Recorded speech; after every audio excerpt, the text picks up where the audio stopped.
वक्रतुण्डमहाकाय सूर्यकोटिसमप्रभ निर्विघ्नं कुरु मे देव सर्वकार्येषु सर्वदा।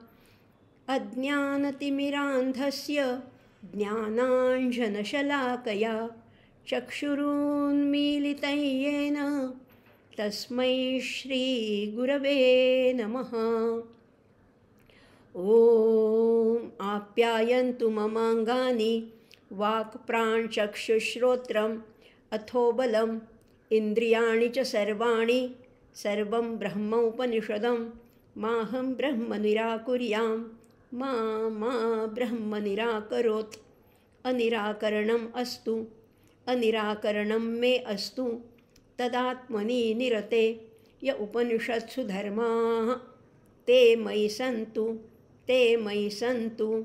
ॐ सहनाववतु सहनौ भुनक्तु सह वीर्यं करवावहै तेजस्विनावधीतमस्तु मा विद्विषावहै। ॐ शान्तिः शान्तिः शान्तिः। श्रोतारः नमो नमः। शुभसन्ध्या। संस्कृतं केवलं भाषा न, तत् किञ्चित् जीवनदर्शनं। यच्च दर्शनं वदति एकं सत् विप्रा बहुधा वदन्ति। एकं दर्शनं वदति आनो भद्राः क्रतवो यन्तु विश्वतः। अपरं दर्शनं वदति कृण्वन्तो विश्वमार्यं। यच्च दर्शनं वदति स्वदेशो भुवनत्रयम्। तत् संस्कृतदर्शनं बोधयति संगच्छध्वं संवदध्वं संवो मनसि जानसताम्। तत् संस्कृतदर्शनं शिक्षयति आत्मवत् सर्वभूतेषु आत्मवत् सर्वभूतेषु। एतादृशं वैश्विकं चिन्तनं भावैक्यपूर्णं सामरस्ययुक्तं विश्वं पुनः सौहार्देन एकीकर्तुं शक्नोति। सर्वसमावेशकं चिन्तनं संस्कृतस्य किञ्चन अपूर्व वैशिष्ट्यं। संस्कृतस्य संस्कृतिः नाम सर्वसमावेशिका संस्कृतिः। अतः अद्य तदर्थम् उत्कृष्टसाधनभूतस्य संस्कृतस्य महत्तरा आवश्यकता अस्ति एव। असं हे संस्कृत भाषेचं महत्त्व आहे आणि आपल्या संस्कृतीचं सुद्धा महत्त्व आहे। नमस्कार श्रोते हो, माधवी रघुवीर या यूट्यूब चॅनलमध्ये आपणा सर्वांचं अतिशय मनापासून सानंद स्वागत करत आहे।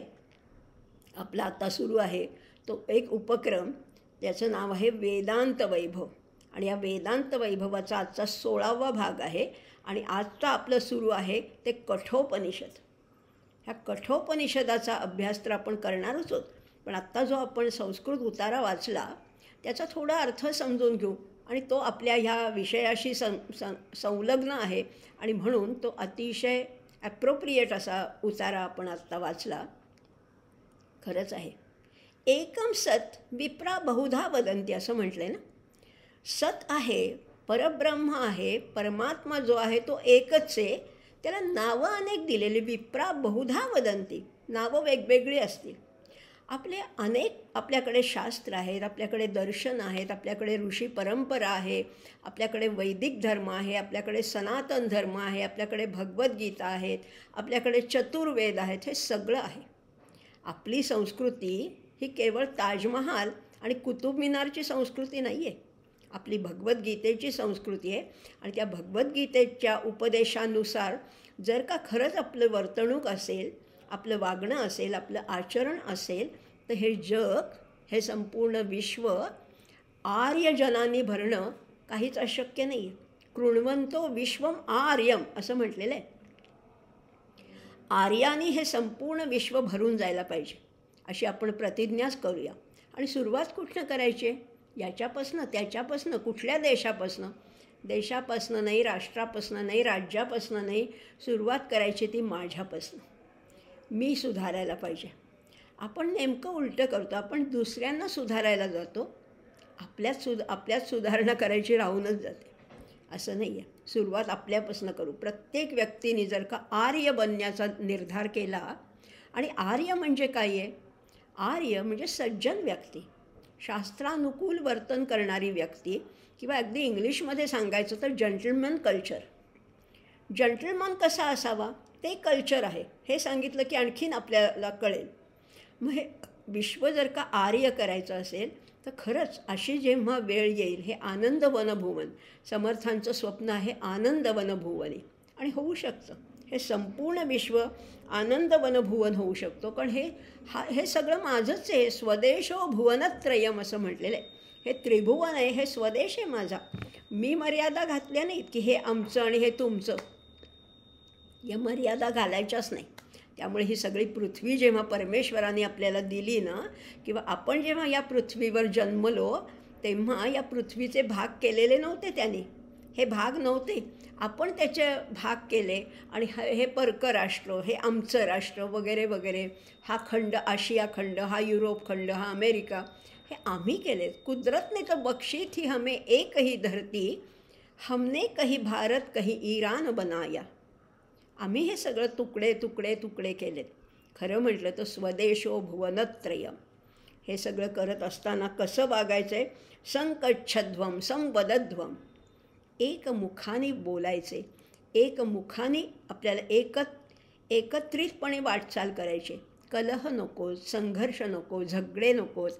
असं जेव्हा विश्व होईल तेव्हा काय आनंदी आनंद असेल सर्वत्र. आणि हेच आपली संस्कृती शिकवते, आपल्याला संस्कृत शिकवतं. आणि या संस्कृतीला अधिकाधिक जाणून घेण्यासाठीच तर आपला हा उपक्रम आहे, ज्याचं नाव आहे वेदांत वैभव. आपले 4 वेद आहेतच, पण 4 वेदामध्ये जे सांगितले त्याहीपेक्षा अधिक तत्त्वज्ञान, अधिक सखोल तत्त्वज्ञान किंवा आत्मानुभूतीचं जे ज्ञान आहे ते उपनिषदामध्ये आहे. आणि तेच जाणून घेण्याचा आपण आता प्रयत्न करतो आहोत. आपण आता ईशावास्य उपनिषद पाहिलं, केन उपनिषद पाहिलं, आणि आता बघतो आहोत ते कठोपनिषद आहे. आणि या कठोपनिषदामध्ये 2 अध्याय आहेत आणि 6 वल्ली आहेत. प्रत्येक अध्यायामध्ये 3-3 वल्ली आहेत. आता पहिला अध्याय आणि त्याच्यातल्या 3 वल्ली आपल्या झाल्या. 13, 14 आणि 15 या भागामध्ये आपण या पहिल्या अध्यायातल्या 3 वल्ली पाहिल्या होत्या. आता मात्र दुसरा अध्याय सुरू करणार आहोत आणि दुसऱ्या अध्यायातली पहिली वल्ली आज आपण बघणार. कारण मंत्र तर पुष्कळ आहेत. प्रत्येक वल्लीमध्ये 15 ते 20 मंत्र आहेत. एवढे एका तासात होणं खरं तर शक्य नाही आहे, पण कुठेतरी मर्यादा घालायला पाहिजे, कुठेतरी आपल्याला त्याच्या निवड करायला पाहिजे, आणि म्हणून ही केलेली आहे. याच्यातला एकही मंत्र कमी महत्त्वाचा नाहीच आहे मुळी. पहिल्या 2 भागा म्हणजे पहिल्या अध्यायातल्या पहिल्या भागामध्ये आपण कथेची पार्श्वभूमी पाहिली, किंवा हा नचिकेता कोण आहे आणि तो यमलोकाकडे कसा गेला, किंवा त्याचे वडील कोण आहेत आणि कशासाठी त्यांनी हे सगळं केलं. दुसऱ्या अध्यायामध्ये त्याला वाट पाहावी लागली, यमराजांकडे गेला आणि यमराजांची वाट पाहिली, आणि म्हणून यमराजांनी त्याला 3 वर देऊ केले, आणि ते 3 वर कोणते हेही पाहिलं. मागच्या 3ऱ्या वल्लीमध्ये यमराजांनी दिलेली उत्तरं पाहिली. यमराजांनी खरं तर त्याला आधी त्याच्यापासून परावृत्त करण्याचा पुष्कळ प्रयत्न केला, पण नचिकेता आपल्या आग्रहावर, आपल्या निश्चयावर, आपल्या मागणीवर ठाम होता. आणि तो म्हणाला की मला बाकी काही नको, आणि बाकीचे सगळे जे भोग आहेत ना ते श्वोभाव आहेत. श्वोभावा, श्व म्हणजे उद्या, आणि अभाव, उद्या ज्यांचा अभाव होणारे म्हणजेच ते क्षणभंगूर आहेत, ते टिकणारे नाहीत, असे भोग मला नको. आणि दुसरी गोष्ट म्हणजे अशी आहे की हे भोग जे आहेत हे माझे मी मिळवू शकतो, ते तुम्ही देण्याची काहीच आवश्यकता नाही, ते माझे मी मिळवेन, पण आत्मज्ञान हे मला तुम्हीच द्यायचं आहे. तेव्हा यमराजाने पुष्कळ सांगितलं की अरे देवांनासुद्धा हे ज्ञान मिळणं शक्य नाही, इतकं हे दुष्प्राप्य आहे, गुह्य ज्ञान आहे. पण जितके जितके यमराज नाही म्हणत होते तितका नचिकेता आपल्या मागणीवर अगदी अडून राहिला होता, आणि त्याचा निश्चय ठाम होता. आता यमराजाने पुष्कळ त्याला ज्ञान सांगण्याचा प्रयत्न केला, आधी अडवण्याचा प्रयत्न केला, मग त्याचा निश्चय बघून त्याला एक शृंखा दिली, आपल्या गळ्यातला हार दिला, आणि त्याला ज्ञान सांगायला सुरुवात केली. आत्ता मागच्या 3ऱ्या वल्लीमध्ये आपण हे ज्ञान म्हणजे नक्की काय आहे हेही पाहिलं. पण तरी अजून आपल्याला आकलन झालं आहे का? जसं नचिकेताला अजून समाधान झालं नाही तसं आपलं तरी कुठे झालं आहे? आपल्याला तरी कुठे कळलं आहे अजून आत्मज्ञान? पण आता मात्र यमराज आणखीन नेमकेपणाने अगदी प्रिसाइजली सांगतायत ह्या पुढच्या 2य अध्याय आणि प्रथम वल्लीमध्ये. जसं भगवद्गीतेमध्ये भगवंतानी म्हटलंच होतं ना, मया सर्वमिदं ततं. मी सगळं हे व्यापलेलं आहे. सगळं व्यापलं हे आम्हाला कळतं हो, पण तरी नेमका कुठे आहेस? प्रामुख्याने प्रकर्षाने तू कुठे आहेस? असं जेव्हा अर्जुनाने विचारलं, केषु केषुच भावेषु चिंत्योसी भगवन्मया, असं जेव्हा विचारलं तेव्हा भगवंतानी सांगितला की नाही, नेमका पत्ता सांगितला. मी कुठल्या विभूतीमध्ये आहे? स्थावराणाम हिमालया स्रोतसामस्मी जाह्नवी. कुठे नेमका मी आहे? प्रकर्षाने निश्चितपणाने मी भेटेन असं कुठलं ठिकाण आहे? असं जेव्हा तिथे भगवंतानी सांगितलं होतं, तसंच अगदी तसंच ह्या 2ऱ्या अध्यायाच्या 1ल्या वल्लीमध्ये यमराज आता आपल्याला नेमका पत्ता सांगत आहेत. अगदी त्या मुक्कामापर्यंत आपल्याला पोचवणार आहेत. अर्थातच हे सगळं शाब्दिकच ज्ञान आहे. कितीही म्हटलं तरी शाब्दिक ज्ञान आहे. पण शाब्दिक ज्ञानातून जितकं त्याच्या जवळ जवळ अधिकाधिक समीप जाता येईल तेवढं जाण्याचा, तेवढं नेण्याचा यमराजांनी प्रयत्न केलेला आहे. आणि नचिकेता विचक्षण आहे, चाणाक्ष आहे, चतुर आहे आणि म्हणून त्याला ते ज्ञान लगेच आकलन झालं. आपल्याला बघू किती होत आहे ते. पण इथे यमराज मात्र आपल्याला नेमका पत्ता सांगणार आहेत. एतद्वैतत, हेच ते ब्रह्म, हेच ते अगदी निर्देश करत आहेत. वस्तुतः परब्रह्म अनिर्देश्य आहे, पण इथे आता यमराज सांगतात की हेच ते परब्रह्म. आता काय सांगतात ते बघूया. या वल्लीमध्ये आहेत 15 मंत्र आणि ते कसे आपण अभ्यासायचे ते बघूया. याच्यातला पहिलाच मंत्र माझ्या तर अतिशय आवडीचा आहे. काय मंत्र आहे तो पहिला? पुष्कळ वेळा मी पूर्वीसुद्धा उल्लेख केलेला आहे. जे नियमित ऐकणारे श्रोते त्यांचा तर हा पाठच झाला असेल. तो मंत्र असा आहे, परांची खाणी व्यतृणत स्वयंभूः. परांची खाणी व्यतृणत स्वयंभूः तस्मात् परांग पश्यति नांतरात्मन. कश्चित धीरः प्रत्यगात्मम ऐक्षत आवृत्तचक्षु रमृतत्वम इच्छन. आता काय सांगितलं आहे बघू. परांची खाणी म्हटलेलं आहे. खाणी ख आहे. ख याचा अर्थ पोकळी आहे. पण खचा एक अर्थ आहे छिद्र. छिद्र म्हणजे सुद्धा पोकळीच असते ना. आता परांची खाणी, खचं हे बहुवचन वापरलं आहे. या खाणी छिद्र कुठली कुठली आहेत? आपल्याला ही सगळी जी इंद्रिय आहेत ना, सगळी जी ज्ञानेंद्रिय आहेत ही सगळी छिद्र आहेत आणि म्हणून त्याला खाणी म्हटलेलं आहे. किंवा आपण व्यवहारात ज्याला खाणी म्हणतो ते सुद्धा एक त्या जमिनीत पाडलेलं एक भोक आहे, एक छिद्र आहे, एक विवर केलेलं आहे आणि म्हणून ते खाणी काय आणि ह्या खाणी काय एकच आहे. शेवटी हे छिद्र आहे. पण ही छिद्र कशी आहेत? ही इंद्रिय कशी आहेत? खाणी याचा अर्थ आपण आता इंद्रिय घेऊया, ज्ञानेंद्रिय असं म्हणूया. ही इंद्रिय कशी आहेत? परांशी बाहेर उघडणारी आहे. व्यतृणत स्वयंभूः, त्या परमेश्वराने अशीच योजना करून ठेवली आहे की ही सगळी ज्ञानेंद्रिय आहेत ना, ही सगळी बाहेर उघडतात.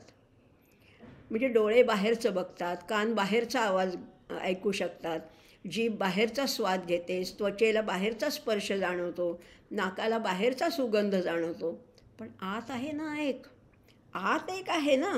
त्यामुळे परांची खाणी व्यतृणत स्वयंभूः तस्मात परांग पश्यति, म्हणून ते बाहेरचं पाहतात. न अंतरात्मन, आतलं त्यांना पाहताच येत नाही. हे जे दार आहे ना ते फक्त बाहेर उघडणारं दार आहे, आत ढकलताच येत नाही. पण कुणालाच येत नाही का? अहो नाही. काही थोडे भाग्यवान असे आहेत त्यांना मात्र हे दार आत ढकलता येतो. कोण आहेत ते? कश्चित धीरः, नेहमीचा आपला शब्द आला, उपनिषदाचा लाडका शब्द आला आहे. कश्चित म्हणजे कोणी एक, धीर पुरुष जो आहे प्रत्यगात्मानम ऐक्षत. हा जो प्रत्यगात्मा आहे ना आतमध्ये राहिलेला, त्याला त्यांनी पाहिलं आहे. प्रत्यगात्मानम ऐक्षत, आयुष्यात म्हणजे पाहिलेलं आहे, आवृत्त चक्षु अमृतत्वम इच्छन. आणि हे चक्षु जे बाहेर बघतायत ना, ते बंद करायचे आणि आतले डोळे उघडायचे. अंतश्चक्षु उघडले की आतलं सगळं दर्शन घडतं. आणि मग काय होतं, ज्याला अमृतत्वाची इच्छा आहे त्याला हे जमू शकतं, त्याला हे जमू शकतं. मग आता कसं करायचं आहे बघूया. आता आपण ह्याचा आणखीन, हा तर शब्दशः अर्थ झाला, आता आणखीन बिटवीन द लाईन काय म्हणतात ते बघूया. स्वयंभू परमेश्वरांनी माणसाला इंद्रिय दिली आहेत, ती सगळी म्हणजे पुढे आहेत. म्हणजे पुढे आहेत किंवा बाहेर जाणारी केलेली आहेत. म्हणून तर डोळ्यांना डोळ्याच्या फक्त पुढचं दिसतं, कानांना फक्त बाहेरचे ध्वनी ऐकू येतात. पण कोणी थोडे धीर पुरुष असे आहेत जे कुशाग्र बुद्धीचे आहेत आणि जे धैर्याने ह्या मार्गावरनं वाटचाल करतायत, ज्यांना खरंच त्या अमृतत्वाची इच्छा आहे, ते ह्या बाहेरच्या विश्वामध्ये रमत नाहीत.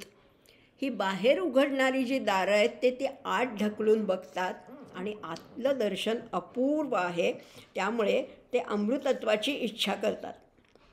आणि खरंच आहे, एकदा का ह्या आत्म्याचं दर्शन झालं ना की अमृतत्व प्राप्त होतंच होतं. आणि म्हणून त्या ज्ञानेंद्रियांना आत वळवतात. आणि कसं वळवायचं, आता आम्हालाही वाटतं आहे की हे ऐकून, उपनिषदातलं ज्ञान ऐकून आम्हालाही वाटतं आहे की हे आत वळवता यायला पाहिजे, हे दार आहे ना, हे आत ढकलता यायला पाहिजे. मग आत येईल का आम्हाला? अहो निश्चित येईल. तुम्ही मनुष्य जन्म धारण केला आहे ना, तुम्हाला निश्चित जमणार आहे. पण काय त्याच्यासाठी करायचं आहे, सगळ्या इंद्रियावर पहारे बसवायचे, त्यांचं रेशनिंग करायचे, विषयांचं रेशनिंग करायचे, नियमन करायचे, यमनियमाचे पहारे बसवायचे. सगळंच बघायचं नाही आहे. उगीच आम्हाला सगळी जरा इकडे आवाज आला की आम्ही बघतो, तिकडे काय झालं, वास कसला आला, हे सगळी आमची इंद्रिय सारखी बाहेर धावत आहेत. त्यांचं धावणं थोडं कमी करायचं आहे. एवढंच दिलेत, भोग आपल्यासाठीच दिलेत, पण तरीसुद्धा त्यांना सीमित भोग द्यायचे आहेत, लिमिटेड भोग द्यायचे आहेत. आणि मग जसे आवृत्त चक्षु, हे डोळे झाकले ना की आतलं दर्शन होईल. आणि म्हणून हे यमनियमाचे पहारे बसवून त्यांना बाहेर जाण्यापासून जरा परावृत्त करायचे. जमेल का? निश्चित जमणार आहे. अशी साधना केल्यानंतर ते आतल्या प्रत्येक आत्म्याला पाहू शकतात आणि मग शाश्वत आत्म्याचा तो अनुभव घेऊ शकतात आणि मृत्यूपाशातून ते सुटतात. एक विष्णू सहस्रनामात एक फार सुंदर शब्द आहे, अधोक्षज. अध म्हणजे खाली किंवा अध म्हणजे आत. अक्ष, ज्याचे अक्ष आत वळलेले, तो अधोक्षज आहे. हाही एक त्याचा अर्थ आहे. आपण आता आत पाहायला शिकूया. बाहेर तर पुष्कळ पाहिलं, जग फिरून पाहिलं, पण अजून समाधान नाही मिळालं. ते केव्हा मिळेल? जेव्हा आत्मदर्शन होईल. अंतर्चक्षु जेव्हा उघडतील तेव्हा आम्हाला ते दर्शन घडणार आहे. मग आता दुसरा मंत्र काय सांगतो, ह्याचंच पुढचं एक्सटेन्शन आहे. परांच कामान अनुयंती बालाः ते मृत्योः यान्ति विततस्य पाशम अथ धीराः अमृतत्वं विदित्वा ध्रुवमध्रुवेषु इह न प्रार्थयन्ते. काय सुंदर भाषा आहे. बालाः आणि धीराः परस्पर विरोधी शब्द आहेत, अपोजिट वर्ड्स आहेत. बाल म्हणजे बाल नाही बरं का, वयाने लहान नाही. बाल म्हणजे बालबुद्धी ज्यांचे, आणि बालबुद्धी म्हणजे अगदी बालिशपणा नाही, पण ज्यांच्याकडे विवेकाची कमतरता आहे ते सगळे बालबुद्धी आहेत. आणि धीर कोण आहेत? ज्यांना विवेक आहे, सदसद विवेक बुद्धी आहे, आत्मा अनात्म विवेक ज्यांना जमतो ते सगळे धीर आहेत. आठवते तुम्हाला, यत् सांख्यै प्राप्यते स्थानं तद्योगैरपि गम्यते एकं सांख्यंच योगंच यः पश्यति स पश्यति. आठवत आहे ना, 5व्या अध्यायात आपण गीतेमध्ये पाहिलं होतं, सांख्य योगो पृथक बालाः प्रवदन्ति. बालबुद्धीचे लोक म्हणतो की सांख्य वेगळा, योग वेगळा असे म्हणतात, पण ते बालबुद्धी आहेत. ज्याला हे खरं कळतं, सांख्य योग शेवटी एकच आहे. आत्ताच आपण पाहिलं ना, संस्कृत उतारा वाचला, मार्ग अनेक आहेत, पंथ अनेक आहेत, पण जायचे कुठे? शेवटी गंतव्यस्थान सगळ्यांचं एकच आहे. कुणी विमानाने जाईल, कुणी रेल्वेने जाईल, कुणी बैलगाडीने जाईल, कुणी चालत जाईल, कुणी सायकलवरनं. वाहनं अनेक आहेत हो, मार्ग अनेक आहेत, पण पोचण्याचं स्टेशन एकच आहे, मुक्काम एकच आहे. आणि ह्याला मार्ग म्हटलेले ना, अध्यात्म मार्गामध्ये हे वेगवेगळे मार्ग म्हटलेले आहेत. एकतर विहंगम मार्ग आहे, पिपीलिका मार्ग आहे, प्लवंगम मार्ग आहे, असे अनेक मार्ग सांगितलेले आहेत. तुम्हाला कुठल्या मार्गाने जायचे ते जा, पण पोचणार एकाच ठिकाणी आहात. त्यामुळे असे जे धीर आहेत त्यांचा आदर्श आपण ठेवायचा आहे. कारण ते धीर पुरुष आहेत, ते ओळखतात की हे जे भोग आहेत ना, हे अशाश्वत आहेत. कितीही तुम्ही या पृथ्वीवरचे भोग घेतलेत, अगदी तुम्हाला पाहिजे तेवढे भोग मिळाले समजा, तरी ते सुद्धा चिरंतन नाही आहेत, ते टिकणारे नाहीत. तो आनंद तेवढ्यापुरताच आहे.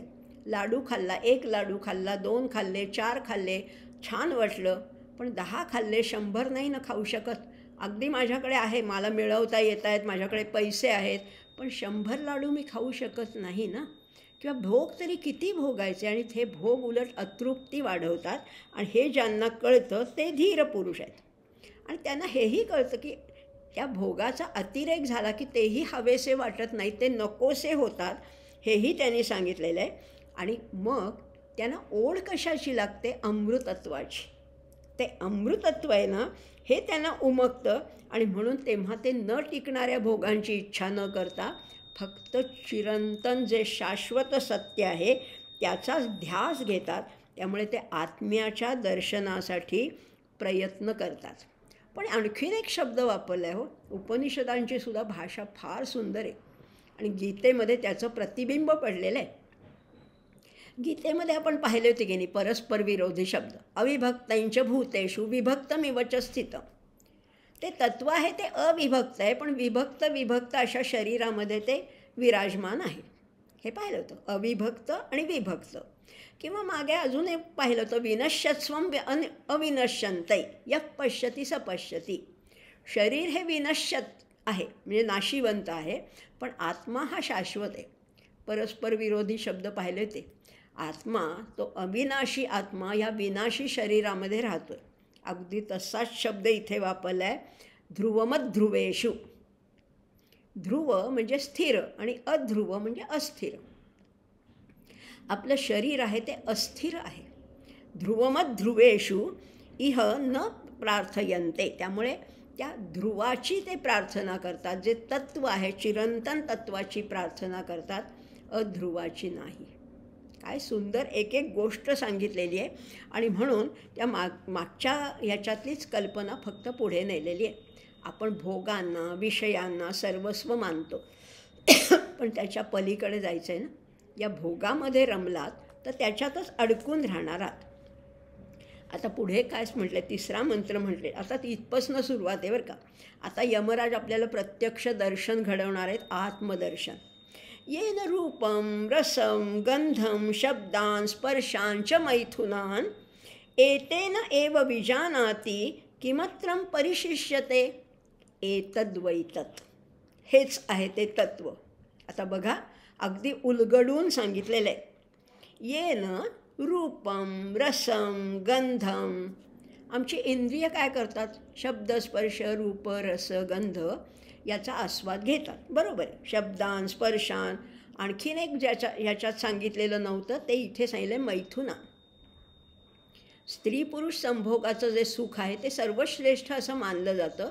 हे सगळे उपभोग घेऊनसुद्धा पण हे सगळे सुख घेत असताना ती आस्वाद घेण्याची क्षमता आम्हाला दिली आहे कोणी? आम्हाला वास कशामुळे येतो? आम्हाला ऐकू कशामुळे येतो? किंवा आम्हाला स्पर्शज्ञान कुणामुळे होतं? अहो, तो आत आहे. मग हे सगळं एक एक करून आपण एलिमिनेट केलं तर, हे सगळं एक एक कमी केलं तर मग जे उरेल, काय म्हटलेलं आहे, जे किम अत्र परिशिष्यते, जे उरेल तेच तत्व आहे. एक एक काढून टाका. हात म्हणजे मी आहे का नाही, डोळे म्हणजे मी आहे का नाही, पाय म्हणजे मी आहे का नाही, एक एक हे म्हणजे मी नाही. मग उरलं काय? उरलं काय? तेच तर ब्रह्म आहे. एतद्वैतत्. हेच ब्रह्म आहे. बघा ना, आम्हाला जाणीवा दिल्यात. आम्हाला मऊ स्पर्श जाणवतो, खडबडीत स्पर्श जाणवतो, पायाला काटा टोचल्याचं जाणवतो, हो की नाही? किंवा वाऱ्याची मंद झुळूक जाणवते, आम्हाला स्पर्शाचं ज्ञान आहे, ध्वनीचं ज्ञान आहे, रूपाचं ज्ञान, आम्हाला सगळं ज्ञान आहे. पण ह्या जाणीवा आहेत ना, त्याचा आधार, त्यांच्या आधारेच त्याचा फोलपणा सिद्ध करायचा आहे. हे समजा नाही मिळालं, हे बाजूला ठेवलं तरी तो उरतोच ना. त्यामुळे त्यांनी दिलेल्या शक्तीनेच हे सगळं ज्ञान प्राप्त करता येते. मनाला त्याचा बोध होऊ शकतो. हा जो दाता आहे, हा जो स्रोत आहे, हे जे ओरिजिन आहे, हे जे कारण आहे, तेच ते तत्व आहे. त्यामुळे त्याला कोणी जीव म्हणतं, कोणी काय म्हणतं, तो आत्मा आहे. देह हे उपकरण आहे आणि उपकरण सोडून दिल्यानंतर जे राहतं ते आत्मतत्व. म्हणजेच तू जे विचारतोयस ना नचिकेता, तेच हे आत्मतत्व. एतद्वैतत परत परत येणार आहे बरं का. हे पालुपदासारखं पुढच्या 5-6 मंत्रामध्ये एतद्वैतत येणारच आहे. बघा हां, आता आणखीन पुढचा मंत्र काय सांगतोय. स्वप्नांतम जागरितां च उभौ येन अनुपश्यती महांतम विभुम आत्मानं मत्वा धीरो न शोचती. स्वप्न पाहत असताना सुद्धा कोण पाहतं स्वप्न? मला तर झोप लागली होती, पण झोपेतच मी स्वप्न पाहिलं ना. उठल्यावर थोडं थोडं आठवतं आणि उठल्यावर हे कळतं की काल जे पाहिलं रात्री ते स्वप्न होतं. पण ते स्वप्न पाहणारा कुणीतरी आहे. आत्ता जागी असताना तर माझ्या संवेदना जाग्याच आहेत. मला आत्ता कळतं आहे मी बोलते हे. म्हणजे स्वप्नात दिसणाऱ्या दृश्यांना किंवा जागृतीत दिसणाऱ्या दृश्यांना पाहणारा कोण आहे? डोळे तर मिटले होते मी स्वप्नामध्ये, म्हणजे झोपले असताना डोळे बंद होते पण तरी स्वप्न दिसलं. पण पाहणारा तो आत होता ना. त्यामुळे हे अनुभव कुठल्या शक्तीमुळे मिळतात? हे चैतन्य जे माझ्यात चैतन्य आहे ते सगळ्या विश्वात भरलेलं आहे. जे माझ्यात जे चैतन्य आहे तेच सगळ्या विश्वात व्याप्त आहे. ते चैतन्य काय, ते परब्रह्म काय, शेवटी एकच आहे. शेवटी सगळं एकच आहे. आणि म्हणून हे ज्यांना अनुभवता येतं असे बुद्धिमान लोक जे धैर्याने ब्रह्मनिष्ठ राहणारे आहेत ते काय करतात, मत्वा हे जाणून घेतल्यामुळे धीरो न शोचती. धीर पुरुष कधीही शोक करत नाही. आपल्याला सारखा शोक होतो. जवळची व्यक्ती मृत्यू पावली की शोक, काही वस्तू हरवली की शोक, कुणी अपमान केला की शोक. पण ह्यांना शोकच होत नाही, कारण सगळीकडे एकच तत्व आहे हे त्यांना कळतं. जे तुझ्यात आहे तेच माझ्यात आहे, तेच हिच्यात आहे, तेच त्यांच्यात आहे, तेच त्या झाडात आहे, तेच त्या पर्वतात आहे, तेच त्या धुळीकणात आहे, हे त्यांना कळतं. म्हणून ते शोकच करत नाहीत. कारण त्यांना माहिती आहे ना, देह म्हणजे मी नाही आहे. देह हे मला मिळालेलं केवळ उपकरण आहे. या उपकरणाच्या माध्यमातून फक्त त्याचा शोध घ्यायचा आहे. उपकरणावर प्रेम नाही करायचं. बघा हां, उपकरणावर आपण प्रेम करतो. समजा आता मी चष्मा लावला आहे ना, कारण मला वाचण्यासाठी तो उपयोगी पडतो. मला बारीक अक्षर वाचता येत नाही म्हणून मी चष्मा लावला आहे. बाहेर कुठे जायचं असलं, कुठे बाहेर जायचं असलं तर मी कार वापरते. म्हणजे कार म्हणा, चष्मा म्हणा किंवा चपला वापरते. बाहेर जाताना मी चपला घालते. आणखीन काही लग्नाला जाताना वेगळं काही पेहराव करते, मोठ्या समारंभाला. पण ही सगळी उपकरणं आहेत. त्याच्यावर काही माझं प्रेम नाही आहे. मी स्कूटरवरनं जात असले तरी स्कूटर ती इथून तिथे जाण्यापुरती आहे. ती काही मी माझ्या घरात आणत नाही. ती घेऊन काही मी झोपत नाही ना. म्हणजे ही उपकरणे आहेत, ती फक्त उपयोगापुरती वापरायची, त्याच्यात गुंतायचं नाही. चष्मा माझा माझा म्हणून चष्मा कधीतरी पडणार आहे, कधीतरी फुटणार आहे, कधीतरी तुटणार आहे, काहीतरी होणार आहे. तसंच शरीर आहे, एक्झॅक्टली तसंच आहे. एवढं लक्षात ठेवायचं की ते उपकरण आहे.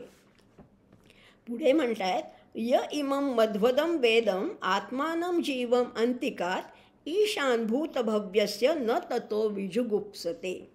जसे हे धीर पुरुष शोक करत नाहीत तशी कुणाची घृणासुद्धा करत नाही.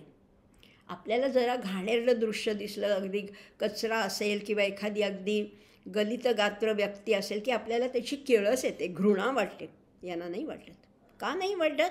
कारण मध्वदम गोड वाटणारं असं कर्मफल देणारा जो आहे ना ते वेद आहेत. बीजुगुप्सते, त्यामुळे कुणापासून रक्षणही करायची नाही, कुणाचा तिरस्कारही करायचा नाही. कारण हे भोग घेण्याची शक्ती मला पुरवणारा तोच आहे. आणि त्या अगदी घाणेरडा व्याधिग्रस्त व्यक्तीलासुद्धा चैतन्य त्याच्यातलं जे आहे ते माझं आणि त्याचं चैतन्य अगदी सारखंच आहे. त्यामुळे तो कुठेही लांब नाही आहे, तो माझ्यातच आहे.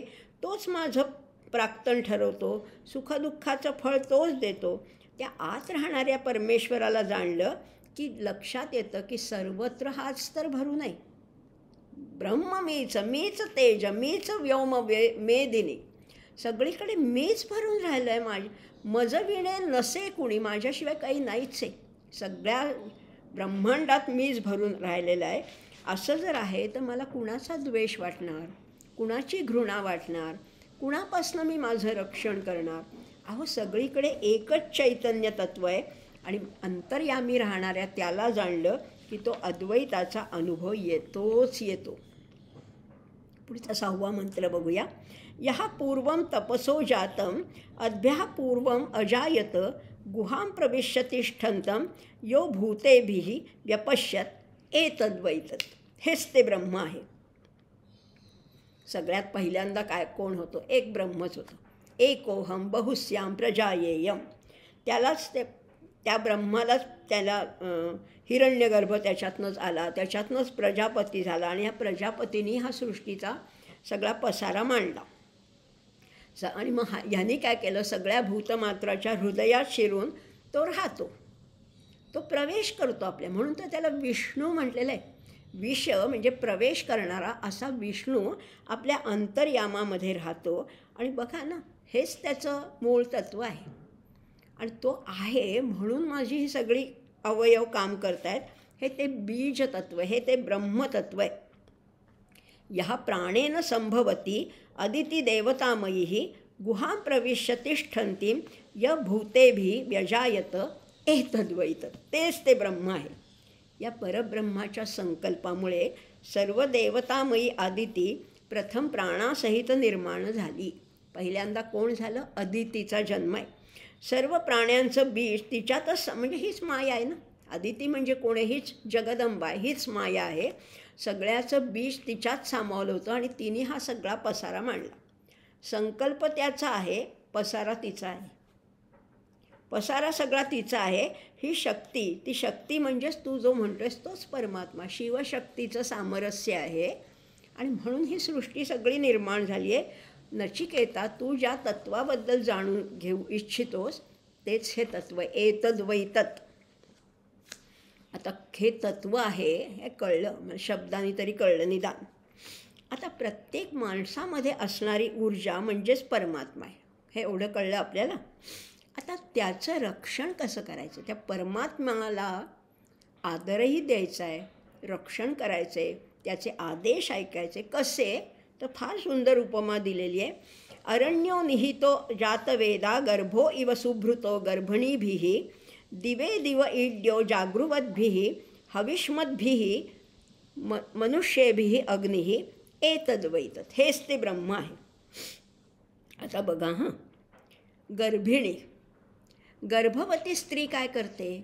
आपल्या गर्भाला जीवापाड सांभाळते, जीवापाड सांभाळते. आपल्याला काही झालं तरी चालेल, पण गर्भ अगदी सगळं 24 तास झोपेतसुद्धा तिचं लक्ष त्या गर्भाकडे असतं.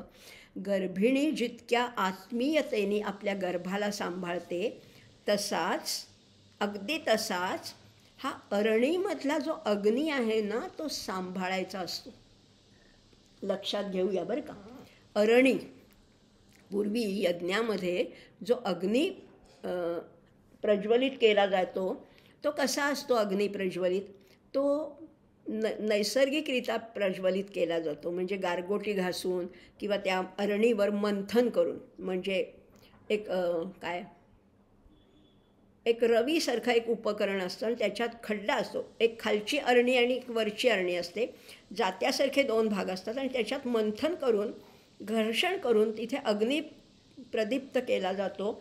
आणि मग तो अग्नी साठवला जातो. यज्ञ पूर्ण होईपर्यंत अग्नी विझू द्यायचा नसतो. त्या अग्नीची अतिशय काळजी घ्यायची. कशी? तर जशी गर्भिणी आपल्या गर्भाची घेते तशी. अरणीत अग्नी प्रगट झाला की तो कापसावर म्हणा, काथ्यावर म्हणा, कशावर तरी घ्यायचा आणि तो प्रज्वलितच ठेवायचा असंही म्हटलेलं आहे. हा मंत्राग्नी एकदा आणि मंत्र म्हणायचे बरं का. मंत्राग्नी प्रगट केल्यानंतर यज्ञ समाप्तीपर्यंत तो तसाच ठेवला जातो. आता गर्भिणीमध्ये काय सांगितलं आहे? गर्भिणी अर्थातच त्याच्यामध्ये मातृत्वाचा प्रेमळपणा आहे, भक्तिभाव आहे, काळजीपूर्वक काळजी घेतली जाते. आणि म्हणून इथे त्या अग्नीचा सांभाळ कसा करावा, तर गर्भिणी जशी गर्भ सांभाळते तसा. आता पुढे म्हटलेलं आहे, यतः च उदेति सूर्योस्तम यत्र च गच्छति तम देवाः सर्वे अर्पिताः तत् ऊन अत्येति कश्चन एतद्वैतत्. हे तेच आहे. आता आणखीन एक उपमा दिली बरं का. खूप उपमा दिल्या आहेत की ही कल्पना स्पष्ट करण्यासाठी. रथाला चाकं असतात. चाकं असतं, आपण चाक कुठलंही बघा, अगदी सायकलचं बघा, सायकल असेल, बैलगाडी असेल, कुठलंही चाक बघा, मध्ये एक बुंधा असतो, मध्ये एक त्याला तुंबा किंवा नाभी म्हटलेलं आहे, आणि त्याच्यात सगळे ते बाकीचे आरे खोचलेले असतात. किंवा सायकलच्या भाषेत म्हटलं तर आपण ज्याला स्पोक्स म्हणतो ते त्या मधल्या भागात खोचलेले असतात. इथे काय आहे, जसे चाकाच्या नाभीमध्ये किंवा बुंध्यामध्ये सगळे आरे खोचलेले असतात आणि जसा बुंधा फिरतो त्याप्रमाणे त्या आर्यांना गती मिळते. हे तर अगदी आपलं व्यवहारातलं उदाहरण आहे. आणि चाक पुढे जातं. तसंच अगदी तसंच सर्व शक्तिमान परमात्म्यामध्ये सगळ्या देवतांच्या शक्तीचा स्रोत आहे. उगम कुठे आहे, तो तिथे आहे. त्या एका बुंध्यामधनं, त्या एका स्रोतामधनं सगळ्या शक्ती तिथनं निघतात आणि त्याला शक्ती पुरवतात. आणि म्हणून ज्याच्याकडे तो परमात्म्याची शक्ती आहे तो माणूस उत्साहाने भरलेला असतो. नाहीतर मग तोंड पाडून बसलेला, रडक्या चेहराचा, अशी ही माणसं असतात ना. पण ज्याच्याकडे परमात्मशक्ती जास्त आहे ती व्यक्ती उत्साहीच असते, रडक्या तोंडाचं नसतातच. अशा व्यक्ती आपल्या सहवासात आल्या की आपलं आनंदाने जीवन फुलून निघतं, हो की नाही. कधी कधी आपल्याला वाटतं बघा की अरे ह्या व्यक्ती आपल्याकडे आल्या किंवा आपण त्यांच्याकडे गेलो की छान वाटतं की नाही. नाही तर काही लोक सदा दुर्मुखलेली असतात. त्यांना विचारलं क्यों मियाँ रोते क्यों हो, सूरत ही वैसी आहे, अशीही लोकं असतात. पण जिथे परमात्म तत्त्व जास्त प्रकर्षाने झळाळते अशा व्यक्ती नेहमी उत्साहाने भरलेल्या असतात, असंही म्हटलेलं आहे.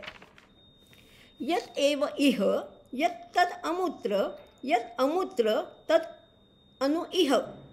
जे इथे आहे तेच तिथे आहे आणि जे तिथे आहे तेच इथे आहे. इह म्हणजे इथे या मृत्यूलोकात, आणि अमूत्र म्हणजे पलीकडे परलोकामध्ये. मृत्योः सह मृत्युम आपनोती यह इह नानेव पश्यती. इह आणि अमूत्र गेलं आपल्याला भगवद्गीतेमध्ये गेलं आहे. पार्थ नैवेह नामूत्र विनाशस्तस्य विद्यते. इथे सुद्धा तेच सांगितलं आहे की तेच परमात्मतत्व जे इथे आहे तेच तिथे आहे. सर्वभूतस्थमात्मानं सर्वभूतानि चात्मनी. बघा ना, सगळीकडे तेच आहे. जेव्हा असा हा शोध लागायला पाहिजे, जे माझ्यात आहे तेच सगळ्यांच्यात आहे आणि जे सगळ्यांच्यात आहे तेच माझ्यात आहे, मी कोणीही वेगळा नाही, चैतन्य शेवटी सगळंच आहे. हा शोध लागतो जेव्हा, पुनर्शोध, हा नवीन मी काही शोध लावलेला नाही आहे किंवा कुणीच लावलेला नाही आहे, हे आहेच आहे, पूर्वापार हे चालतच आलेलं आहे. पण हे जेव्हा आपल्याला कळतं तेव्हा काय आनंद होतो.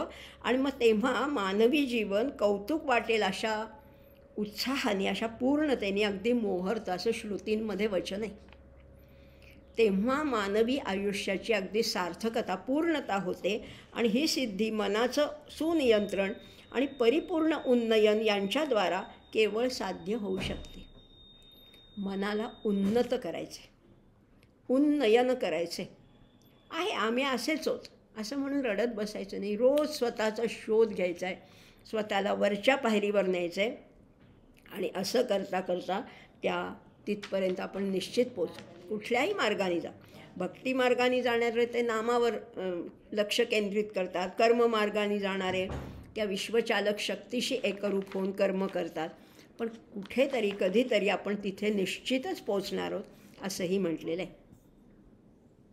बघा आता आणखीन पुढचे श्लोक सगळेच एकापेक्षा एक सुंदर श्लोक आहेत. मनसा वेदम आप्तव्यम नेह नानास्ति किंचन. हा पण एक महत्त्वाचा चरण आहे. नेह नानास्ति किंचन, याचा संधी सोडला तर न इह किंचन नाना अस्ति, इथे काहीही वेगळं नाहीच आहे. आपल्याला सगळं विविधता दिसते आणि विविधतेत आपण रमून जातो.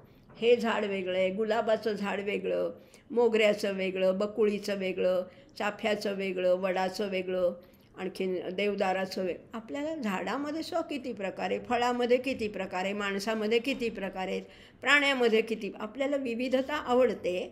पण इथेच एक महत्त्वाचं वाक्य सांगितलं आहे, न इह किंचित नाना अस्ति. इथे विविधता नाहीच आहे, कारण जे आहे ते एकच आहे. ते एकच तत्त्व सर्वत्र भरलेलं आहे. यत्र तत्र सर्वत्र तेच भरलेलं आहे. मग ते परमतत्व का कळत नाही आम्हाला? कारण मन फक्त आमचं तिकडे वळत नाही आहे. मन वळलं की बरोबर ते तिकडे वळणार आहे. माऊलींनी फार एक सुंदर दृष्टांत दिलेलं आहे. किंवा पूर्वी आपल्याकडे सुद्धा रुखवतामध्ये, लग्नाच्या रुखवतामध्ये साखरेच्या वस्तू करायचे. साखरेचं ताट, साखरेची वाटी, साखरेचं तांब्या भांडं, साखरेचाच वरण भात, ते सगळं साखरेचंच असायचं. तसंच आहे, माऊलीने हाच दृष्टांत दिला आहे. माऊली म्हणतात की साखरेचंच देऊळ आहे, भिंत पण साखरेचीच आहे, पायऱ्या, शिखर, देव, पुजारी सगळंच साखरेचं आहे. म्हटलं तर वेगळं आहे, पण म्हटलं तर एकच आहे. आहे काय त्याच्यात? सगळी साखरच आहे. अगदी याज्ञवल्क्य आणि जनक आणि अष्टावक्राच्या संवादात सुद्धा असंच म्हटलेलं आहे की सगळीकडे एकच आहे, सगळीकडे तत्त्व एकच आहे. किंवा सोन्याचे अलंकार, हा तर अतिशय लोकप्रिय सिद्धांत आहे किंवा दृष्टांत आहे. बघा ना, साखरेच्या पदार्थामध्ये साखरेशिवाय आहेच काय दुसरं? आकार भिन्न असतील, प्रकार वेगळे असतील, उपयोग वेगळे असतील, पण शेवटी आहे काय? साखरच. त्यामुळे तेच म्हटलेलं आहे, हे ज्याला कळतं आणि मनानेच हे कळणार आहे.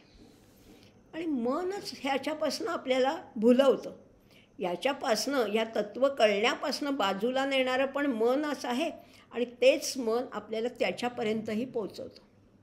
मग मन काय करतं? तर मन हे किल्लीसारखं आहे बरं का. किल्ली काय करते? तुम्ही बाहेर जाताना कुलूप लावता, किल्ली एका विशिष्ट दिशेने फिरवता आणि मग कुलूप लागतं. आणि बाहेरून आल्यावर पुन्हा तेच कुलूप काढताना किल्ली उलट दिशेने फिरवता, मग ते कुलूप उघडतं. मनाचं अगदी तसंच आहे. मनाची किल्ली कुठल्या दिशेने फिरवायची हे आपल्याला ठरवता आलं पाहिजे. कुलूप लावायचं आहे का कुलूप उघडायचे? देवापासनं परावृत्त व्हायचं आहे का त्याच्याकडे तोंड करायचे? हेच कळायला पाहिजे. आणि बघा ना, सगळं मनावरच आहे. आणि मग हे जेव्हा कळतं, मन करारे प्रसन्न सर्व सिद्धीचे कारण, मन तिकडे वळवा, जमलंच सगळं समजा तुम्हाला. पण सगळ्या जगावर जय मिळवता येतो, पण मनावर जय मिळवता येत नाही. आणि जेव्हा तुम्ही आत बघाल, अंतःकरणामध्ये डोकावाल, तिथे कोण आहे? अंगुष्ठ मात्र पुरुषो, अंगठ्या एवढा पुरुष आहे. ही बोलायची भाषा बरं का. अंगठा म्हणजे अंगठा नाही. मी आता 2-3 वेळा बोलली की आपल्या हृदयाच्या जवनिकाच्या मध्ये जो अंतरात्मा राहतो, हृदयाचे 4 भाग आहेत. आता एकाने मला प्रश्न विचारला होता, पण मला त्याला काय म्हणतात ते माहिती नाही. कर्णिका आणि जवनिका 4 भाग आहेत. वरच्या 2 लहान आहेत कर्णिका, खालच्या 2 आहेत ते जवनिका आहेत. त्याला एक्झॅक्ट काय शब्द आहे मला तरी माहिती नाही आहे. पण हा जो तिथे तो अंगुष्ठ मात्र पुरुष राहतो, मध्य आत्मनी तिष्ठती, त्या आत्म्याच्या मध्ये तो अंगुष्ठ मात्र पुरुष राहतो. ईशानो भूत भव्यस्य न ततो विजुगुप्सते एतद्वैत, हेच ते ब्रह्म आहे. हा पुरुषोत्तम आहे ना. प्रत्येक प्राण्याच्या मध्यमस्थानी म्हणजे हृदयाकाशात, त्या दहराकाशात तो अंगुष्ठ मात्र होऊन राहतो. अंगुष्ठ म्हणजे अगदी एक्झॅक्ट ह्या अंगठ्या एवढा नाही बरं का, यापेक्षाही तो अतिशय सूक्ष्म आहे. पण त्याला म्हणण्याची पद्धत आहे अंगुष्ठ मात्र. म्हणजे बघा ना, पाण्याला आकार आहे का? नाही आहे. पण आपण तांब्यात पाणी ठेवलं तर तांब्याचा आकार घेतं. जगमध्ये ठेवलं, बाटलीमध्ये ठेवलं, भांड्यामध्ये ठेवलं, रांजणामध्ये ठेवलं, पाण्याचे आकार बदलतात. पाण्याला खरा आकारच नाही आहे, पण जिथे ठेवाल तसा तो आकार धारण करतो, असं जसं म्हटलेलं आहे. तसंच अगदी हे चैतन्य, हा परमात्मा त्या हृदयाच्या गुहेमध्ये राहतो आणि हृदयाच्या 2 भागांना जोडणारे पडदे जिथे एकत्र येतात, तिथे जी पोकळी आहे तिला हृदयाकाश म्हणतात आणि ही जागा ज्याच्या त्याच्या अंगठ्याप्रमाणे असते असं म्हटलं जातं. आणि म्हणून त्या पोकळीत राहणारा म्हणून तो अंगुष्ठ मात्र असं म्हटलेलं आहे त्याला. बघा ना, आता शरीर आणि तो सगळं हे आपलं मध्य आत्मनि तिष्ठती ईशानो भूतभव्यस्य. भूतकाळातल्या घटना पुढे घडणाऱ्या घटनांना कोण घडवतो तर तो हाच आहे. आणि हाच काय करतो, हा शासन करणारा आहे. आणि एकदा त्याचं स्वरूप कळलं की घृणा नाही, शोक नाही, काही नाही. पुढच्या 13व्या मंत्रामध्ये म्हटलेलं आहे, अंगुष्ठ मात्र पुरुषो ज्योतिरिव अधूमकः ईशानो भूतभव्यस्य स एवाद्य स ऊष्वः एतद्वैतत्. हेच ते ब्रह्म आहे. हा जो पुरुषोत्तम आहे ना, अंगठ्याचा आकार धारण करणारा, तो कसा आहे, तो चैतन्य रूप आहे, चैतन्यमय आहे, ज्ञानरूप आहे, तेजोमय आहे असं त्याचं म्हणणं आहे. किंवा त्याला ज्योतीसुद्धा म्हटलेलं आहे. ही स्वयंप्रकाशी अशी ज्योती आहे. तोच परमात्मा आहे. तो सगळ्या भूत वर्तमान भविष्याचा कर्ता किंवा काय त्याला म्हटलेलं आहे, शास्ता नियंता सगळा तोच आहे. ही ज्योत कधी कमी जास्त होत नाही. ती जशी आज आहे तशीच कायम राहणार आहे. की मी लहान होते तेव्हा लहान ज्योत होती आणि आता मोठी झाली असं काही नाही. ती तशी आहेच. आणि एनर्जी आहे ती चैतन्य रूप आहे, शक्ती रूप आहे. Energy never dies. ती आहेच आहे. ऊर्जा कधीही नष्ट होत नाही. आणि म्हणून हे चैतन्य कसं आहे, चिरंतन आहे, शाश्वत आहे आणि ते नेहमी असतंच. आता हे सगळं जरी खरं असलं तो एकच चैतन्य स्वरूप सगळ्यांच्या अंतरात्म्यात आहे. मग एवढी विविधता का बरं या सृष्टीमध्ये? एक उंच आहे, एक बुटका आहे, एक काळा आहे, एक गोरा आहे, एक श्रीमंत आहे, एक गरीब आहे, एक सुंदर आहे, एक कुरूप आहे, एक अतिशय दुष्ट आहे, एक अतिशय सज्जन आहे. राहतोय तोच ना. तो तेच चैतन्य तुमच्यात आहे, माझ्यात आहे, यांच्यात आहे, त्यांच्यात आहे. मग तरी एवढी विविधता का? त्याचं उत्तर देत आहेत ना. तुमचा कुठलाही प्रश्न अनुत्तरित राहणार नाही इतकी काळजी उपनिषदकारांनी घेतलेली आहे. वाटतंय तुम्हाला ना. मग विविधता कशी आहे? उत्तर दिलेलं आहे, यथोदकं दुर्गे वृष्टं पर्वतेषु विधावती एवं धर्मान पृथक्त्वक्षं तान एव अनुधावती. काय सुंदर सांगितलेलं आहे. पर्वत आहे, पर्वतावर खूप जोरदार पाऊस पडला आणि पाऊस पडल्यावर पर्वतावर तो साठून राहत नाही ना. तो उतारावरनं सगळ्या दिशांनी 12 वाटांनी ते पाणी खाली वाहत येतं. तसंच धर्म एकच आहे पण त्याच्या वाटा वेगळ्या आहेत. आणि म्हणून या सृष्टीमध्ये भिन्नता आहे, विविधता आहे. हे शब्दशः झालं. आता आणखीन बघूया. बघा ना, पाण्याचं स्वरूप एकाच प्रकारचं असतं, दिसतं. पण नंतर ते जल पर्वतावरून दऱ्याखोऱ्यात वाहत जातं. त्यावेळी त्याची रूपं वेगवेगळी असतात. पाणी एकच होतं ना. पावसाचं पाणी पडताना एकच होतं. मग पुढे त्याच्या रूपानुसार तुम्ही त्याला नावं देता. कुठे तुम्ही त्याला धबधबा म्हणता, कुठे त्याला कारंज म्हणता, कुठे ओढा म्हणता, कुठे नाला म्हणता, कुठे नदी म्हणता किंवा झुळूझुळू वाहणारं कुठे पाणथळ म्हणता, कुठे डबकं म्हणता. म्हणजे ही सगळी त्यांनी घेतलेली रूपं आहेत. एकाच पाण्याने घेतलेली रूपं आहेत. आणि पुढेसुद्धा किंवा व्यवहारात बघा ना, आपण माळी काय करतो, एकाच प्रकारचं पाणी सगळ्या झाडांना देतो. त्या बागेमध्ये चिंचेचं झाड आहे, कारल्याचा वेल आहे, आंब्याचं झाड आहे, मिरची आहे.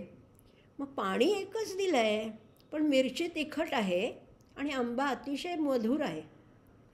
तंबाखूला हे पाणी दिलं तर ते तंबाखूची चव घेतं, चिंचेला दिलं तर ते आंबट चिंच होत. पाणी एकच दिलं आहे पण तरी चवी किती आहेत, वेगवेगळ्या चवी आहेत ना. कारल्याला कडू होतं, कारलं कडू कशामुळे होतं, पाणी तेच दिलं जे आंब्याला दिलं होतं. मग कारलं का नाही गोड झालं? अहो नाही ना, त्याचा तो स्वभाव आहे, स्वभावस्तु प्रवर्तते. त्यामुळे चैतन्य गुणधर्म वेगवेगळे घेऊन एकच चैतन्य वेगवेगळ्या रूपाने नटतं. आता कळलं का? माणसामध्ये इतकी विविधता का आहे? एकाच कुटुंबातली 4 माणसंसुद्धा 4 वेगवेगळ्या टोकाची असतात की नाही? पाणी एकच आहे, चैतन्य एकच आहे, पण तरीसुद्धा हा भेद लक्षात घेऊन ही विविधता खरी नाही मानायची. जे चैतन्य आहे, जे सगळीकडे कॉमन आहे, सगळ्यांच्या अंतःकरणात आहे, त्याच्याकडे बघा. आपण विविधतेकडे बघतो आणि हे ज्याला कळतं की विविधता ही फक्त मायावी आहे, दिखाऊ आहे, हा नुसता शो आहे, तत्व एकच आहे, हे ज्याला कळतो तो धीर पुरुष आणि तोच हे मूळ चैतन्य पाहू शकतो. म्हणजेच त्याला आत्मदर्शन घडतं. एक क्लिअर होत चाललं आहे की नाही. आता एक मुद्दा थोडा अगदी पूर्ण कळलं आहे असं नाही, थोडा क्लॅरिटी आता वाढत चालली आपली. अगदी आता शेवटचा मंत्र बघूया या वल्लीतला, म्हणजे दुसऱ्या अध्यायातली ही शेवटची वल्ली आहे, पहिली वल्ली आहे सॉरी. यथोदकं शुद्धे शुद्धम आसिक्तं तादृक् एव भवति एवं मुनेर्विजानतः आत्मा भवति गौतम. कुणाला सांगितलं आहे? हे गौतम कुलोत्पन्न असा नचिकेत आहे ना, आपण सुरुवातीला पाहिलं होतं. त्याचे वडील आहेत ते गौतम कुलोत्पन्न आहेत, गौतम ऋषींच्या कुळात जन्मलेलं गौतम गोत्राचा हा नचिकेत आहे. या नचिकेताला सांगताना आता गोत्राची आठवण करून देतात. हे गौतमा, आत्मा असाच भवती, आत्मा भवती गौतम असं म्हटलेलं आहे. भवती म्हणजे होत नाही बरं का, आत्मा आहेच. पण आता काय म्हटलं आहे बघूया. आकाशातून पडलेलं पावसाचं पाणी जर का खडकावर पर्वतावर पडलं तर ते विखरतं, ते सगळीकडे स्कॅटर होतं आणि वेगवेगळी रूपं घेतं. पण तेच पाणी जर का शुद्ध पाण्यात पडलं तर त्या पाण्यात ते एकरूप होऊन जातं. वेगवेगळी रूपं पाहिली, धबधबे आहेत, कारंजा आहे, ओहोळ आहे, ओढा आहे, नाला आहे. पण हेच पाणी जर का शुद्ध पाण्यात पडलं तर ते पाण्याशी ते एकरूपच होऊन जातं, त्या शुद्ध पाण्याशी तद्रूप होतं. आणि मग शुद्ध पाण्यात शुद्ध पाणी मिसळलं तर ते एकरूप होतं. पण त्या पाण्यात समजा तेल तूप काही घातलं, दूध घातलं तर ते एकरूप नाही होणार. मग हाच सिद्धांत, हाच दृष्टांत आपल्याला लावूया. मला जर का परब्रह्माचं दर्शन घ्यायचं असेल, परब्रह्माशी एकरूप व्हायचं असेल तर त्याचे गुण आत्मसात करायला पाहिजे. ते कसं आहे? सच्चित आनंद, चैतन्य स्वरूप आहे, आनंद स्वरूप आहे, ज्ञान स्वरूप आहे, निर्मल आहे, शुद्ध आहे, केवल आहे, कुठलीही त्याच्यात भेसळ नाही आहे. मला असं होता येईल का? मी जेव्हा असं होईन तेव्हा शुद्ध पाणी शुद्ध पाण्यात मिळेल, मला ते आत्मदर्शन निश्चितच होणार आहे. त्यामुळे परब्रह्माशी जर का एकरूप व्हायचं असेल तर ते जसं शुद्ध आहे, केवल आहे, तसं माझंसुद्धा माझ्या मनात भेसळ फार झाली आहे. शुद्धच होतं, जन्माला आले तेव्हा शुद्धच होतं, पण मग त्याच्यात ममत्व मिसळलं, अहंकार आहे, द्वेष आहे, ईर्ष्या आहे, मत्सर आहे, दर्प आहे, सगळे अवगुण मिसळले आणि अशुद्ध झालं पाणी. आता ते शुद्ध करण्यासाठी एक दुर्गुण मला काढून टाकायचे. दुर्गुण काढला, दुर्गुणाचा मळ काढून टाकला की मी शुद्धच आहे. खरं तर आत्मस्वरूप शुद्धच आहे. हे कोण करतं? एवं मुनेर्विजानतः, हे मुनींना जमतं. आणि इथे ऋषी म्हटलं नाही आहे बरं का, गौतम मुनींचा उल्लेख आहे. हे एवं मुनेर्विजानतः. आणि मुनी कोण आहे? जो मौन पाळतो, जो मननशील आहे, जो आत्ममग्न आहे, जो अंतर्मुख आहे, तो मुनी. मग हे एवढं काही अशक्य आहे का आपल्याला करणं? दिवसाचा काही काळ तरी आपल्याला मौनात राहता आलं पाहिजे, आत्मसंवाद साधता आला पाहिजे. आणि जे ऐकलं आहे, जे वाचलं आहे, ज्याचा अभ्यास केला आहे, त्याच्यावर मनन करता आलं पाहिजे. जितकं मनन घडेल तितकं ते आपल्याला पचत जाणार आहे. ज्ञानसुद्धा पचवावं लागतं. नुसतंच असं भरा ज्ञान घेतलं आहे, हा कुठला क्रॅश कोर्स नाही आहे बरं का. कुणीतरी मला विचारलं होतं की 8 दिवसात उपनिषदं शिकता येतील का? म्हटलं नाही. एक उपनिषदाला एक आयुष्य कमी पडेल. क्रॅश कोर्स नाही आहे याचा. ते पचवावं लागतं आणि पचवण्यासाठी मनन पाहिजे. आणि मनन केल्यानंतर आपण त्या मुनिपदाच्या जवळपास तरी पोचू शकू.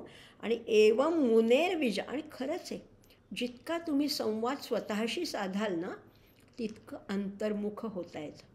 आपण बाहेरच्यांशी पुष्कळ संवाद साधतो. हिला फोन कर, त्याच्याशी बोल, याच्याशी गप्पा मार, काय आम्ही फेसबुक आहे, सोशल मीडिया, आम्ही सारखे बाहेर आहोत. थोडं आत वळूया. या निमित्ताने ह्या उपनिषदाच्या अभ्यासाने थोडे अंतर्मुख होऊया. आज आहे तरी काय, नेमकं आत्मस्वरूप म्हणजे काय आहे हे जाणून घेतलं तर त्या चैतन्याचं दर्शन होऊ शकतं.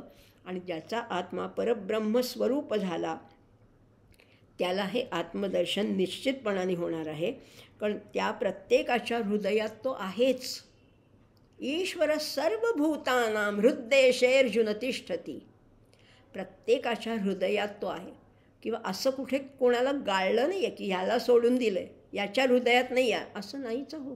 मुंगीच्या हृदयात सुद्धा आहे, हत्तीच्या आहे, डायनासोरच्या आहे, फुलपाखराच्या आहे, तुमच्या आहे, माझ्या आहे, सगळ्यांच्या हृदयात तो आहेच आहे. आपलं काय झालं आहे, त्या अविद्येमुळे काय झालं आहे, मोहाने दृष्टी आमची गढूळ झाली आहे. गढूळ झाली आहे. दृष्टीवर आमच्या मोहाचा पटल आलेला आहे. ते स्वच्छ करायला पाहिजे. म्हणून आम्हाला त्याचं दर्शन घडत नाही. पण वासना कमी केल्या आणि त्या करता येतात. सोडून नका देऊ, पण कमी कमी कमी करत या सगळ्याचं मिथ्यत्व जाणत गेलो ना की खरंच या वासना कमी होतात. आणि मग हळूहळू आपली त्याच्या दिशेने वाटचाल सुरू होते. आणि त्याचं दर्शन घडणं इतकं काही अशक्य नाही आहे. अशक्य नाही आहे, मात्र तुमचा निर्धार पाहिजे, ध्यास पाहिजे, जिज्ञासा पाहिजे. आणि सगळ्यात महत्त्वाचं म्हणजे चित्तशुद्धी पाहिजे. अहंकाराचा त्याग पाहिजे. नम्र झाला भूता तेणे कोंडिले अनंता असं म्हटलं. तसं नम्र भावाने, खोटा नाही, नाटकी दंभ नको, खऱ्या नम्र भावाने मी हा मला चालवणारा करता करविता तो आहे ही नम्र जाणीव असेल तर कधी ना कधीतरी त्याचं दर्शन निश्चितच घडणार आहे.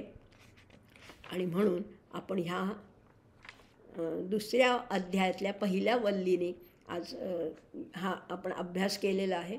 आता पुढच्या भागामध्ये दुसऱ्या अध्यायातली दुसरी वल्ली आपण अभ्यासणार आहोत. आणि अशा अजून 2 भागामध्ये आपलं हे कठोपनिषद पूर्ण होणार आहे. आज इथेच थांबूया, कारण वेळ झालेली आहे. 15 मंत्र बघितले, याचा अर्थातच घरी अभ्यास करायचा आहे. हे काही संपूर्ण झालं असं म्हणतच नाही. आधी मला अल्पज्ञान आहे, त्याच्यातलं अल्प प्रमाणात तुमच्यापर्यंत पोचवण्याचा अल्पसाच प्रयत्न केला आहे. पण घरी याचा अभ्यास करायचा आहे. हे नुसतं एक मधाचं बोट आहे. आता मधाची बाटली बुधली पाहिजे आपल्याला. तिथपर्यंत आपला प्रवास करायचा आहे. अभ्यास आपला आपणच करायचा आहे. आणि असं करत करत आपण तिथपर्यंत निश्चितपणाने पोचणार आहोत. शेवटचे 2 शांती मंत्र बघूया आणि थांबूया. ओम स्वस्ति प्रजाभ्यः परिपालयन्तां न्याय्येन मार्गेण महीं महिषाः गोब्राह्मणेभ्यः शुभमस्तु नित्यं लोकाः समस्ताः सुखिनो भवन्तु. ओम पूर्णमदः पूर्णमिदं पूर्णात् पूर्णमुदच्यते पूर्णस्य पूर्णमादाय पूर्णमेवावशिष्यते. ओम शांति शांति शांति.